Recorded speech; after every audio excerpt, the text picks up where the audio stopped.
She stood at the altar in a simple silk dress that cost less than their champagne, while his mother's laugh sliced through the cathedral like glass.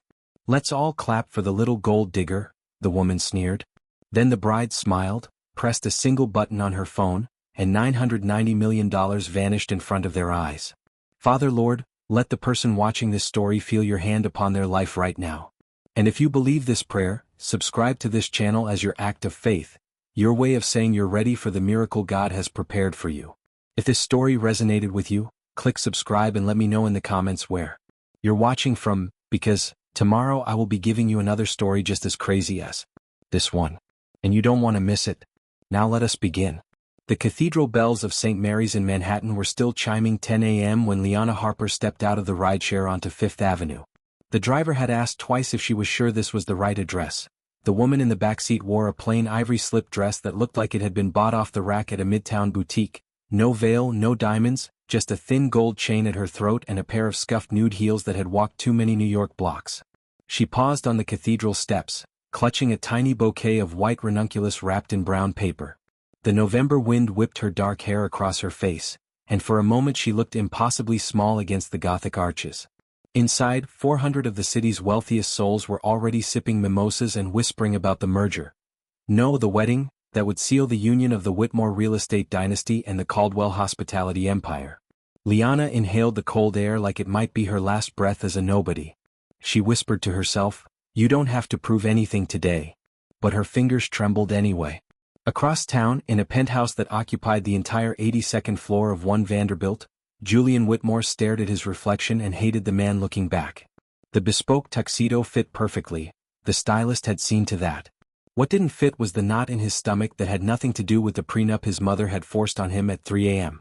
Julian was 34, tall, unfairly handsome in the way old money sometimes breeds, with storm gray eyes and the kind of jawline that made tabloids forgive his arrogance. The world believed he was marrying for love. His family knew better. The Caldwell's hotel portfolio was the final puzzle piece to make Whitmore Global untouchable. $990 million on the table, and all he had to do was smile, kiss the bride, and pretend he wasn't selling his soul. He loosened the Windsor knot for the third time. His mother, Victoria Whitmore, glided in without knocking, diamond earrings flashing like warning lights. "Fix your tie, darling. You look like you're attending a funeral, not sealing the biggest deal of the decade." Julian met her eyes in the mirror. "Maybe I am." Victoria's laugh was sharp crystal. "Don't be dramatic. She's pretty enough, quiet, and, most importantly, grateful. Girls like Liana know their place. That's why she's perfect." He wanted to argue, but the words died behind his teeth.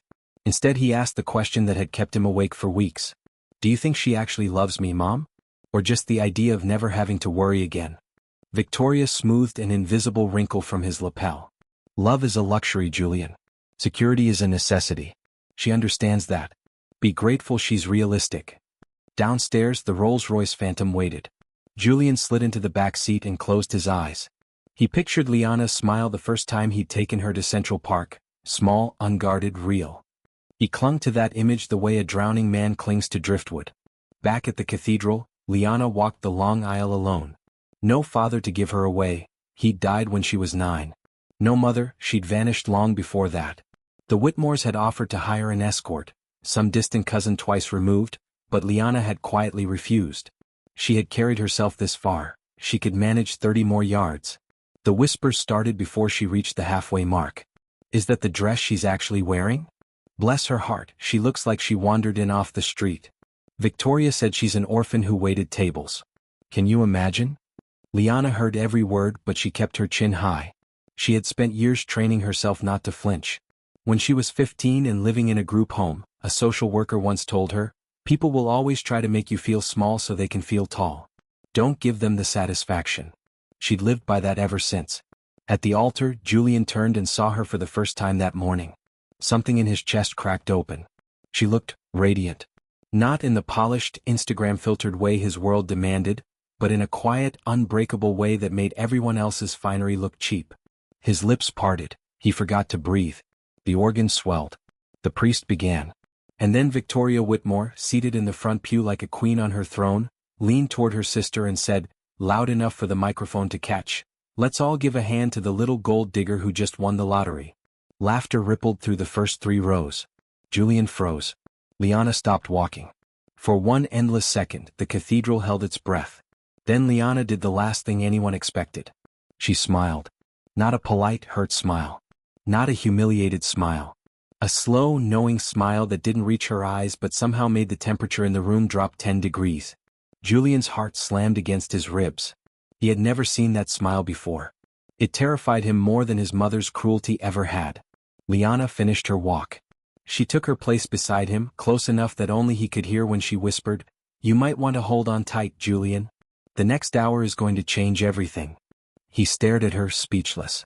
Behind them, the heavy cathedral doors boomed shut. 2 lives on a collision course, 1 altar, 1 lie so big it could swallow $990 million whole. And neither of them had any idea who the woman in the simple silk dress really was. The priest's voice floated above them like incense. "Do you, Julian Alexander Whitmore, take this woman?" Julian heard none of it. His pulse was a war drum. Liana's whisper still burned in his ear. "The next hour is going to change everything." He had expected tears, trembling, maybe a quiet plea for him to stop his mother. Instead, she stood perfectly still, bouquet resting lightly against her thigh, eyes fixed on the crucifix as if she were the only person in the cathedral who actually believed in mercy. The priest turned to her. "And do you, Liana Grace Harper?" She lifted her gaze to Julian's. For the first time since he'd met her, the warmth he'd grown addicted to was gone. In its place was something ancient and unreadable. "I do," she said, soft, steady, lethal. A strange ripple moved through the front pews, like predators sensing blood in the water. Victoria Whitmore's smile sharpened. She thought she'd already won. The priest beamed. "Then by the power vested." Liana's right hand slipped into the hidden pocket sewn inside her dress. Julian saw the movement, too small for anyone else to notice. Her thumb brushed the screen of a phone he hadn't even realized she was carrying. She pressed once. Across the cathedral, on the massive rose window that hadn't been used in decades, the stained glass suddenly flickered. A projection bloomed across the colored panes. A live stock ticker, crimson numbers cascading downward like blood. Then words appeared, white, stark, enormous. Whitmore Caldwell merger terminated. Caldwell Hospitality Holdings acquired by Harper Global. $990 million transaction complete, 9:47 a.m. The organ note died mid-chord. Victoria shot to her feet so fast her pearls snapped, scattering across the marble like hailstones. "What the hell is this?" she hissed. Gasps ricocheted through the pews. Phones came out. Brokers in the third row started screaming into headsets. The groom's uncle actually clutched his chest. Julian stared at the screen, then at Liana. "Harper Global?" he repeated, voice cracking like a teenager's. That's a ghost company. It doesn't exist." Liana finally turned to face the congregation. Her smile returned, soft, almost kind, and infinitely more dangerous than any scream could have been. "Oh, it exists," she said, loud enough for the microphones to carry every syllable. "It's just never needed a face before today." She lifted her bouquet and let it fall. The brown paper split open, revealing not flowers but a single black titanium card that landed at Julian's feet. Embossed in rose gold. Liana G. Harper. Chairwoman and majority shareholder. Harper Global Investments. Victoria lunged forward, face purple. "This is fraud." "Security." "No," Liana cut in gently. "It's not fraud. It's a hostile takeover executed legally at 9:47 this morning, the moment I became a Whitmore in the eyes of the law. Marital asset protection clauses are fascinating when you have 90 days to study them." She stepped down from the altar, heels clicking like gunshots, and addressed the room the way a queen addresses a battlefield after the war is already won. "For 3 years your family called me charity case, waitress, orphan, gold digger. You mocked the way I pronounced escargot. You laughed when I brought store-bought wine to Christmas. You sent private investigators to dig into a past that I buried so deep even I sometimes forgot it existed." Her voice never rose. That was the terrifying part. "But you forgot one thing," she continued. "Orphans learn very early how to survive. Some of us learn to disappear. Some of us learn to build empires in the dark." Julian couldn't move. The woman he'd been ready to protect, to rescue, to quietly love despite everything, was looking at his mother like she was an insect. Liana's gaze finally returned to him. Something flickered there, pain, maybe regret, but it was gone before he could name it. "Julian," she said so quietly only he heard, "I fell in love with you somewhere between the second and third date. That part was never a lie. But love doesn't pay for the childhood I lost, and it doesn't erase the way your mother looked at me like I was dirt on her shoe. Victoria was screaming now, something about lawsuits and prenups, but the cathedral had dissolved into chaos. Reporters who'd been live-streaming the fairy tale wedding were suddenly broadcasting the collapse of a dynasty. Liana leaned in until her lips almost brushed his ear. "You asked me once why I never talked about money," she whispered. "I was waiting to see if you'd love me when I had none. Turns out the joke was on both of us." She pressed something into his hand, small, warm, familiar. The cheap keychain he'd won for her at Coney Island last summer, the one she'd sworn she'd lost. Then she stepped back. The cathedral doors opened by themselves, or maybe security finally moved, and winter light poured in behind her like a halo made of knives. She didn't run. She simply walked away, silk dress fluttering, while $990 million burned to ash behind her. Julian stood at the altar alone, still holding the plastic keychain shaped like the Wonder Wheel, and for the first time in his entire privileged life, he understood what it felt like to be utterly, unspeakably poor. Julian didn't remember leaving the cathedral. One moment he was standing at the altar clutching a plastic keychain. The next he was in the back of his family's Bentley, tearing through Midtown while Victoria screamed into 3 phones at once. "Find her. Find every shell company, every offshore account, every lawyer who helped that little bitch. I want her in prison by sundown." Julian stared out the tinted window. Snow had started to fall, soft and indifferent. The keychain was still in his fist. The cheap plastic had cut a red crescent into his palm. Victoria slapped the phone down. "Are you listening to me? That woman just stole $990 million from us in front of the entire world. And you're sitting there like a lobotomized statue." He turned slowly. "You called her a gold digger in front of 400 people. On a microphone." Victoria's eyes narrowed to slits. "And she proved me right, didn't she? She played you for 3 years, Julian. She played all of us." "Maybe," he said quietly. "Or maybe we taught her exactly how little she meant to us and she decided to invoice accordingly." Victoria stared at him as if he'd spoken in tongues. Then she laughed, cold and brittle. "You're defending her? After what she just did?" "I'm trying to understand," he said, voice cracking for the first time. "She said she loved me. Was that the lie? Or was everything else the lie?" Victoria reached over and gripped his chin hard, the way she had when he was 7 and dared to cry at his father's funeral. "Grow up. Love is what we sell to the newspapers. You were going to marry a waitress because it made you feel noble. Congratulations, St. Julian. Your charity case just bought the Maldives with your inheritance." The car screeched into the underground garage of Whitmore Tower. Julian stumbled out before the driver could open the door. Across the city, in a quiet loft in Tribeca that had never appeared on any of the Whitmore's investigative reports, Liana stood at the floor-to-ceiling window and watched the same snow fall. The space was minimalist to the point of severity. White walls, concrete floors, one long table covered in monitors that now showed the Dow dropping 400 points because of her. Her assistant, Matteo, poured 2 fingers of 30-year Yamazaki into a glass and slid it toward her. "You okay, boss?" She didn't touch the whiskey. "Define okay." Matteo had been with her since she was 19 and still using a fake name in Singapore. He knew better than to sugarcoat.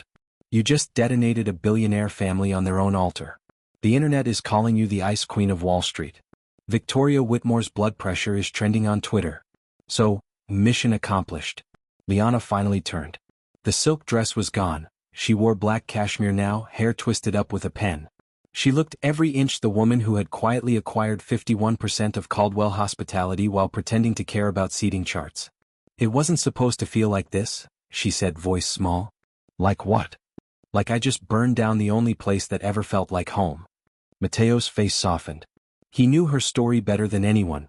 Foster homes, identity changes, the first million made at 22 by shorting a hedge fund that had mocked her in a boardroom when she was still a scholarship kid at NYU. He knew why she'd hidden it all from Julian. "You could still call him," he offered. "And say what?" "Sorry I humiliated your entire bloodline, want to get coffee?" "Or you could tell him the truth about why you did it." "All of it." She laughed, but it sounded more like breaking glass. "He thinks I used him. Let him. It's cleaner." Her phone buzzed on the table. A known number. She stared at it until it went to voicemail, then played the message on speaker. Julian's voice, raw and shaking. "Liana. I don't know what to believe anymore. But I know what I felt. If any of it was real, call me back. Please." The message ended.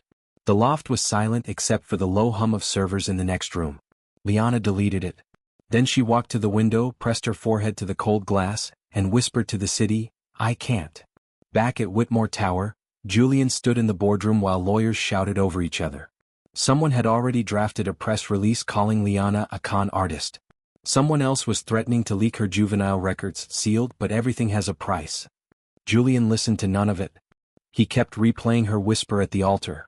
"I fell in love with you somewhere between the second and third date." His cousin Theo, always the peacemaker, pulled him aside. "Jules, man, look at me. She played you like a Stradivarius. Let it go. We'll get the money back, we'll destroy her, and in 6 months you'll be laughing about this with whoever's next." Julian looked at him for a long moment. "You know what the worst part is?" he asked quietly. "I keep waiting to feel angry. Like nuclear. And all I feel is empty." He left the boardroom, took the elevator to the roof, and stood in the snow for an hour, letting it soak through his tuxedo shirt. Neither of them slept that night. Liana sat on her concrete floor surrounded by paperwork she no longer cared about, clutching the phone she refused to unlock. Julian sat in his childhood bedroom, the one his mother had never redecorated, and stared at the Coney Island keychain until dawn. Two people who had finally touched something real, now doing everything in their power to pretend it had never existed. The resistance was absolute. But Manhattan is too small for two broken hearts to hide forever. 3 days after the wedding that wasn't, a nor'easter slammed into New York and shut the city down. Flights canceled. Bridges closed. Power flickering in half the boroughs. The storm didn't care that the Whitmores were trying to sue Harper Global into oblivion, or that Liana had become the internet's favorite villain-turned-goddess. It simply buried everything under 20 inches of white silence. Julian was supposed to be in Aspen with his mother and a crisis PR team. Instead, he was trapped in the Whitmore family lodge in the Hudson Valley, an 18th-century stone mansion 2 hours north that the staff kept ready year-round. The roads were impassable, the Wi-Fi was dead, and the generator was making a sound like a dying animal. He had come up alone, claiming he needed space to think. Truth, he couldn't stand another second of his mother's war room. At 11:47 p.m. on the third night, the front door opened by itself in the wind. Julian was in the great room, fire roaring, whiskey untouched, staring at the same page of a book he hadn't read in hours. He looked up, and the glass slipped from his fingers and shattered on the oak floor. Liana stood in the doorway, snow swirling around her like a cape. Black parka, soaked jeans, cheeks red from cold. She looked half-frozen and entirely furious. "Don't," she said before he could speak. "Just, don't." She stepped inside and slammed the door against the storm. Snowmelt pooled around her boots. Julian found his voice. "How did you even get here? Your caretaker owes me a favor from 2011. Long story. The roads are closed, the trains are dead, and She stopped, teeth chattering. "I need to give you something. Then I'll leave." He noticed the manila envelope in her shaking hand. "You drove 2 hours in a blizzard to deliver paperwork?" "It's not paperwork." Her voice cracked. "It's the only thing that still matters." She tried to move past him toward the fire, slipped on the wet floor, and Julian caught her by instinct. The second his hands closed around her arms, they both froze. She smelled like winter air and the same faint vanilla she'd worn the night they walked across the Brooklyn Bridge talking until sunrise. For one heartbeat neither of them breathed. Then she jerked away like he'd burned her. "I'm fine," she snapped. "You're hypothermic." He was already moving, yanking a wool blanket from the sofa, wrapping it around her shoulders whether she wanted it or not. "Sit down before you collapse." "I'm not staying." "You're staying until you can feel your extremities, Liana. Even enemies deserve basic humanity." The word enemies hung between them like a blade. She sank onto the hearth because her legs gave her no choice. Julian crouched, pulled off her soaked boots and set them by the fire. His fingers brushed her bare skin and she flinched so hard the blanket slipped. He backed off, hands raised. "I'm not going to touch you again. Just warm up." Silence stretched, broken only by the wind screaming against the windows. Finally she spoke, voice small. "You have every right to hate me." "I don't hate you," he said too quickly. "You should." "I'm getting there," he admitted. "But I'm not there yet." She laughed once, a broken sound, and stared into the flames. "Your mother filed an emergency injunction this morning. She's trying to freeze every Harper Global account until the fraud investigation is complete." "I know. I was in the room when she danced." Liana looked at him, then really looked. Snowflakes still clung to her lashes. "Why aren't you helping her destroy me?" He exhaled, long and shaky. Because I keep remembering the night you fell asleep on my chest in that terrible Airbnb in Lisbon, and you mumbled that you finally felt safe. I keep wondering if that girl is still in there somewhere or if I imagined her. Her eyes filled so fast it scared him. She's in here, Liana whispered, touching her own sternum. She's just buried under 12 layers of armor I never learned how to take off. Julian swallowed hard. Then maybe start with one layer tonight. He stood, walked to the bar, poured 2 fingers of whiskey into a new glass, and set it on the hearth beside her. Then he retreated to the opposite sofa, 10 feet of antique Persian rug between them like a demilitarized zone. They sat like that for an hour. Fire popping. Storm howling. 2 people who had ruined each other refusing to leave the same room. Eventually Liana reached for the manila envelope she dropped on the floor. She opened it with trembling fingers and slid out a single photograph. She held it out but didn't cross the space. Julian rose slowly and took it. It was a little girl, maybe 6 years old, standing between 2 adults whose faces had been gently blurred for privacy. The child wore a red Christmas dress and clutched a stuffed giraffe. But the eyes, those were unmistakable. It was Liana. On the back, in a child's careful handwriting. To Daddy. I miss you every day. Love your Liabug. Julian's throat closed. He looked up. Who? My father, she said, voice barely audible. He died when I was 9. Car accident. The settlement was supposed to take care of me. Instead my aunt drained it and disappeared. That's when the system got me. She pulled the blanket tighter. Harper Global isn't just money, Julian. It's the promise I made that little girl in the photograph, that no one would ever make her feel powerless again. She met his eyes, tears sliding silently down her cheeks. I didn't come here to justify what I did. I came to give you that picture so you'd understand why I can't say I'm sorry. Not for protecting her. Julian stared at the photo for a long time. Then he did something that cracked both their armor clean open. He crossed the 10 feet, knelt in the melting snow at her feet, and rested his forehead against her knee, like a knight swearing fealty, or a man finally surrendering.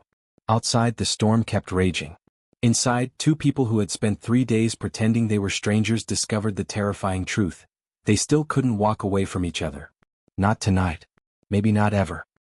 The fire had burned low, down to glowing embers that painted the room in blood-orange light. Neither of them had moved in over an hour. Julian still knelt at Liana's feet, forehead against the blanket on her knee, breathing like a man who'd sprinted through hell and finally stopped running. Liana's fingers hovered an inch above his hair, afraid to land. At last she let them fall, just barely, threading through the dark strands with the lightest touch. Julian closed his eyes. Tell me the rest, he whispered. All of it. I need to understand how we got here. Liana's hands stilled. For a moment the only sound was the wind clawing at the old stone walls. Then she began. You already know the pretty version, she said, voice raw. Orphan, foster system, scholarship kid who learned to code in public libraries because it was warm and the computers were free. What I never told you was the first time I understood money wasn't just numbers. It was survival. She drew a shaky breath. When I was 14 there was a girl in my group home, Marisol. Sweetest kid, dimples, always humming reggaeton. She aged out at 18 with nowhere to go. 3 months later she was dead. Overdose. The funeral cost $800 the state wouldn't pay. They were going to cremate her with no service, no nothing. I stole a credit card from a foster parent, paid for the casket, the plot, the flowers. Got caught, of course. Juvenile detention for 6 months. Julian's head snapped up. I never told anyone. Not even Mateo. Because that was the day I decided, never again would someone I love end up in an unmarked grave because I was powerless. She pulled the blanket tighter. While I was inside, I taught myself finance on the library computer. When I got out at 15 I had a plan. I created my first shell company at 16 using a fake ID I bought for $200 in Chinatown. By 17 I was day trading crypto out of a women's shelter in Jersey. By 19 I shorted a predatory lending firm that targeted foster kids. Made my first 7 figures the week I turned 20. Julian stared at her like he was seeing a ghost made of fire. I built Harper Global the way other people build walls, she continued. Layer after invisible layer. I used 42 different identities across 12 countries. I never took a photo, never gave an interview, never had a drink bought for me by a man who might remember my face. I became a myth because myths can't be hurt. She laughed, bitter and small. Then I met you. Julian's eyes glistened. At that charity gala for the children's hospital. You spilled champagne on my only decent dress and apologized for 10 straight minutes. You didn't recognize me from the Forbes 30 Under 30 list that came out the week before, because I'd paid a fortune to keep my photo off it. You just saw me. Or who I was pretending to be. She looked away. I told myself one drink. One night of being normal. Then I'd disappear like always. But you texted the next morning asking if I liked Vietnamese food. And I said yes because I was tired, Julian. 25 years old and already so tired of eating alone. Julian's voice cracked. You let me think you were broke. I let you think I was safe to love, she corrected gently. There's a difference. Silence fell again, heavy and aching. Finally Julian reached into his pocket and pulled out the little plastic Wonder Wheel keychain. He turned it over in his fingers. That night at Coney Island, he said, you cried on the Ferris wheel. You said you'd never had a childhood, that the lights made you feel like you were finally catching up to every birthday you missed. I thought you were talking about money. I was talking about being invisible, she whispered. That was the first night I almost told you. I had the words right here. She touched her lips. And then your mother called. She was in the Hamptons, drunk, screaming that if you brought that little charity case to the Labor Day party she would make sure I never worked in this city again. You defended me. You hung up on her. And I realized if I told you the truth, you'd have to choose. Between your family and a lie that had kept me alive for a decade. Julian's tears finally spilled. So you chose for me. I chose for both of us, she said. I thought if I disappeared after the wedding, you'd hate me cleanly. You'd keep your empire, your mother, your life. And I'd keep the part of me that learned to survive. It was supposed to be mercy. He let out a broken sound and pressed his face into her lap again, shoulders shaking. Liana's own tears fell into his hair. I didn't count on one thing, she said, voice trembling. That somewhere between the foe in Queens and the sunrise in Lisbon, the girl who swore she'd never need anyone again, needed you. Julian lifted his head. His eyes were red, wrecked but steady. I need you too, he said hoarsely. I don't care about the money. I don't care what you did. I care that the woman I love has been carrying the weight of the world alone since she was 9 years old, and I was too busy feeling sorry for myself to notice. He reached up slowly, giving her every chance to pull away and cupped her wet cheek. Let me carry some of it now.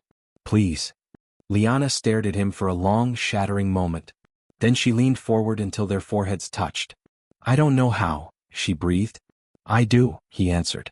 We'll figure it out one truth at a time. Starting tonight. Outside, the storm began to quiet, as if the sky itself had been holding its breath and finally let go. Inside the old lodge, two people who had spent years perfecting the art of disappearing chose, for the first time, to stay. The fire was almost out, just a nest of red coals breathing softly. Julian rose first, went to the wood basket and fed it 3 thick logs. Sparks spiraled up the chimney like tiny fireworks. When he turned back, Liana was watching him with an expression he'd never seen on her before. Open, unguarded, almost childlike. He sat on the hearth rug beside her instead of the distant sofa. Not touching yet, but close enough that their knees almost brushed. I used to come here when I was a kid, he said quietly. Whenever my parents fought, which was often, I'd hide in the pantry with a flashlight and read until the yelling stopped. This fireplace was my safe place. Liana pulled the blanket tighter around her shoulders. I never had a safe place. Just safe exits. Julian nodded like that made perfect sense. Tonight this is yours. No exits. Just the fire and me. She let out a watery laugh. You're annoyingly good at this. At what? Making me feel like I'm allowed to take up space. He smiled, small and real. Good. Because I plan to be annoyingly good at it for the next 60 years or so. The words hung between them, soft and enormous. Liana looked down at her hands. I'm terrified, Julian. I know. I've never let anyone this close. If I let you in and you leave, I won't. You can't promise that. He reached over slowly and took her left hand, the one that still wore the plain gold band they'd never actually exchanged vows over. He turned it so the firelight caught the metal. I, Julian Alexander Whitmore, he said, voice low and deliberate, take you, Liana Grace Harper, to be my wife. To have and to hold, in billions or in bankruptcy, in headlines or in hiding. From this night forward. I don't need a priest. I just need you to believe me. Tears slipped down her cheeks but she didn't pull away. Your turn, he whispered. Her voice shook but she didn't look away. I, Liana Grace Harper, take you, Julian Alexander Whitmore, to be my husband. To have and to hold, whether the world calls me villain or queen. I spent my whole life running toward safety. Tonight I'm running toward you. And I'm not stopping. He lifted her hand and kissed the ring, eyes closed, like sealing a vow older than both of them. Then he scooted closer until their shoulders touched. She leaned into him, tentative at first, then all at once, like a dam finally giving way. He wrapped his arms around her and she buried her face in his neck, breathing him in like oxygen after years underwater. They stayed like that until the new logs caught and the room glowed gold again. Eventually he murmured into her hair, "Tell me something you've never told anyone." She thought for a long time. "When I made my first million," she said, "I bought a tiny cemetery plot next to Marisol's. I go there every year on her birthday and read her the new Harry Potter book out loud, even though we're both too old for it. I bring terrible bodega coffee and those little frosted animal cookies she loved. I sit there until the groundskeeper kicks me out at closing." Julian's arms tightened around her. "Your turn," she whispered. He exhaled. "After my father died, I used to steal his old sweaters from storage and sleep in them because they still smelled like him. My mother found out and donated every single one to charity the next day. Said clinging to the past was weak. I was 12. Liana pressed her lips to the hollow beneath his jaw, a silent promise that some things would never be taken from him again. Minutes stretched into hours. They talked about everything and nothing. Favorite childhood cereals, her Cinnamon Toast Crunch, his disgustingly healthy muesli, worst foster placement, the one with 17 cats and a padlocked fridge, the first time he saw her across the gala and forgot how to speak. At some point he carried her to the oversized leather couch, wrapped them both in another blanket, and pulled her feet into his lap. He rubbed warmth back into her toes while she traced idle patterns on his chest through his shirt. "You know what I missed most when I was pretending to be poor?" she asked drowsily. "What?" "Being allowed to want things out loud. Like, I saw this stupid ceramic mug in a thrift store last year shaped like a smiling avocado. I wanted it so badly, but buying it would have blown my cover. I still think about that mug." Julian laughed softly. "Tomorrow I'm buying you 100 avocado mugs. I'll hold you to that." The fire settled into steady flames. Outside, the storm had quieted to a gentle snowfall. Liana's eyes started to close. Just before sleep took her, she murmured, "Julian? Oh, thank you for catching me tonight. Even when I didn't want to be caught." He kissed her forehead, lingering. "Thank you for letting me." She fell asleep with her head over his heart, fingers curled into his shirt like she was anchoring herself to the sound of it beating. Julian stayed awake long after, staring at the woman in his arms, the one who had torn his world apart and somehow rebuilt it better in a single night. For the first time in either of their lives, the silence didn't feel like hiding. It felt like home. Dawn crept through the tall windows in pale, unforgiving light. The fire had died to ash. The lodge was cold again. Julian woke first, Liana still curled against his chest, her breathing slow and even. For one perfect minute he let himself believe the night had been enough, that vows whispered over embers could survive daylight. Then his phone, dead for 12 hours, finally found a bar of signal on the kitchen counter and exploded with notifications. He eased out from under her, tucked the blanket around her shoulders, and walked barefoot across the freezing floor. The screen lit his face in corpse blue.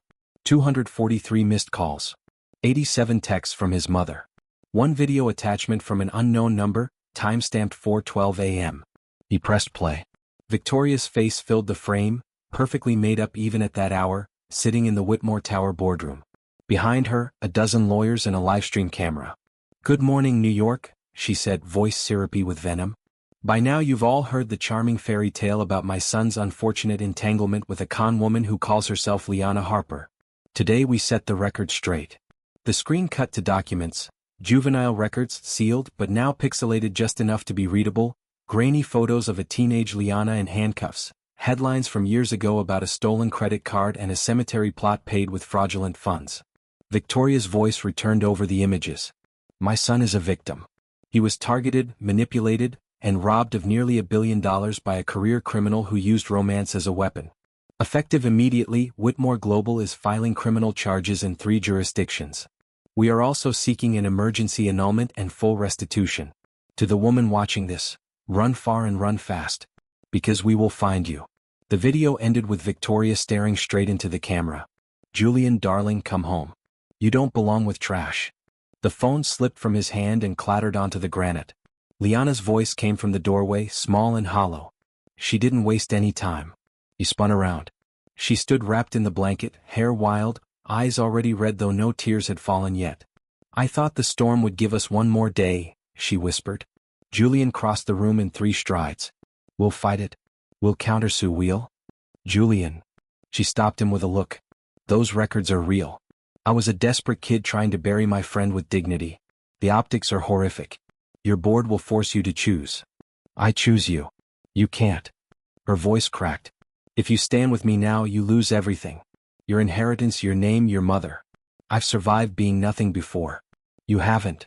He grabbed her shoulders. I don't care about the money. But I do, she shouted, the words ripping out of her like shrapnel. I care that you wake up 10 years from now hating me because I made you poor. I care that your mother will never stop until she destroys us both. I did this once already, remember? I walked away at the altar so you wouldn't have to choose. I'm doing it again. She tried to pull away. He wouldn't let her. Liana, stop. No, you stop. Tears spilled now, furious and hot. You think love fixes everything? It doesn't fix tabloids calling you the billionaire who married a felon. It doesn't fix Christmas dinners where your cousins whisper. I won't let you become the cautionary tale your mother uses at every gala. She wrenched free and backed toward the door. I love you too much to let you burn for me. Julian's voice broke completely. You don't get to decide that alone anymore. That's not how this works. It's how it has to work. She was sobbing openly now, each word a wound. I was always the weapon, Julian.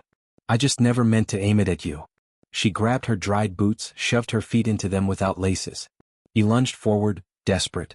If you walk out that door, we're done. You don't get a third chance to leave me at an altar. She froze with her hand on the knob. For one heartbeat he thought she'd turn back. Instead she looked over her shoulder, eyes shattered. Then let this be goodbye, she said. Because I love you enough to save you from me.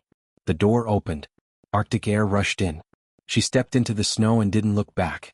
Julian screamed her name once, raw and animal, but the wind swallowed it. He sank to his knees in the open doorway, watching her footprints fill with fresh powder until even those were gone. Inside the lodge, the phone kept buzzing with reporters, lawyers, his mother's victory. Outside, Liana walked until the trees hid her, then collapsed against a pine and cried until her ribs ached and her fingers went numb. 2 souls who had finally found home in each other now stood on opposite sides of a canyon neither knew how to cross. The bond they'd built in one fragile night lay in pieces on the frozen ground. And for the first time in both their lives, love wasn't enough. The city woke up to war. By noon the footage of Victoria's press conference had 42 million views. #GoldDiggerBride trended worldwide. Pundits argued on every channel. Was Liana Harper a genius anti-hero or a sociopath in silk? Stocks for both Whitmore Global and the newly renamed Harper Caldwell Hospitality seesawed like a pendulum of public opinion. Julian hadn't moved from the lodge floor. He sat in the open doorway until the cold numbed everything, hands, feet, heart. Then he closed the door, walked to the fireplace, and stared at the ashes of the night they'd almost had. His phone rang again. Victoria. He answered this time. Get in the car, Julian. The helicopter is landing in 20 minutes. We're holding a counter-press conference at 4. You will stand beside me, smile, and read the statement I wrote. Then this nightmare ends. He said nothing. Did you hear me? She snapped. I heard you, he said, voice flat and ancient. I'm not coming. Silence crackled across the line. Have you lost your mind? She hissed. That woman ruined us. No, mother. You ruined us the day you decided people were either useful or disposable. I just took 34 years to notice. He hung up. Then he opened the banking app on his phone, the one that still had access to the family trusts. With shaking fingers he transferred every liquid dollar he personally controlled, just under $180 million, into a new account titled only with Liana's full name. He attached a single text. You once told me you built an empire so no one could ever make you feel small again. I don't want your empire. I want the girl who fell asleep on my chest and felt safe for the first time. If you ever decide you're allowed to be loved without punishment, this is yours. No strings. No lawyers. Just proof that I choose you even when you won't choose yourself. He hit send, turned the phone off, and walked out into the snow without a coat. Across the river, in her Tribeca loft, Liana hadn't slept either. Mateo stood over her, arms folded. You look like death. When's the last time you ate? She sat at the long table surrounded by monitors screaming headlines. Her eyes were swollen, her voice gone. I ended it, she rasped. It's over. Mateo's face softened. You ended the war or you ended him? Both. She laughed, a horrible broken sound. I'm so good at burning bridges I torched the only one that ever led home. Her phone lit up with the transfer notification. $180 million. Then Julian's text. She read it once. Twice. A third time until the screen blurred. Mateo read over her shoulder. He whistled low. Kid just disinherited himself for you. In real time. That's biblical. Liana dropped the phone like it burned. He's an idiot. He's in love with you. That's why he's an idiot. She stood so fast the chair rolled back and crashed. I have to give it back. I have to make him take it back before Victoria crucifies him. Mateo blocked the door. Lee, listen to me. For once in your life, stop calculating exits. That man just chose you over everything he's ever known. The question isn't what you're going to do about the money. The question is what you're going to do about the man. She stared at him, chest heaving. Then she looked around the loft. Cold concrete, glowing screens, the empire she'd built to keep the scared little girl safe. And for the first time in 20 years the walls felt suffocating. I don't know how to choose him without destroying him, she whispered. Mateo's voice was gentle. Then maybe start by choosing yourself enough to let him try. Liana closed her eyes. Memories flooded. Julian's laugh in Lisbon, his hand steady on her back during panic attacks she never explained, the way he looked at her in the cathedral like she was the only real thing in a fake world. She opened her eyes. Get the helicopter, she said. 2 hours later, Julian stood on the frozen shore of the Hudson, skipping stones across the thin ice, each one a small, furious prayer. He didn't hear the rotors until the downdraft whipped snow into his face. The helicopter landed in the clearing behind the lodge. The door opened. Liana stepped out alone. No coat, just the same black cashmere sweater, hair wild from the wind, cheeks streaked with tears that froze before they fell. Julian stopped breathing. She walked toward him slowly, like he might vanish if she moved too fast.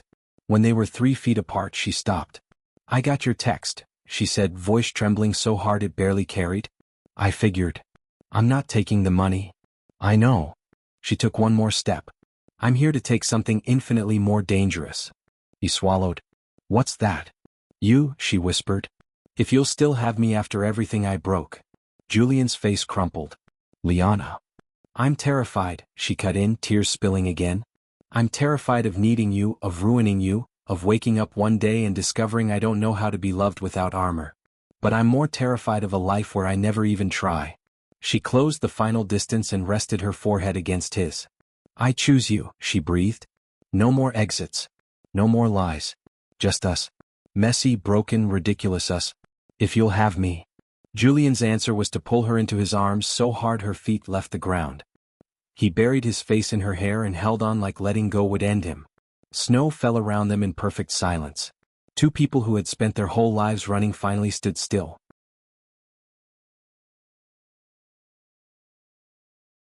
6 months later.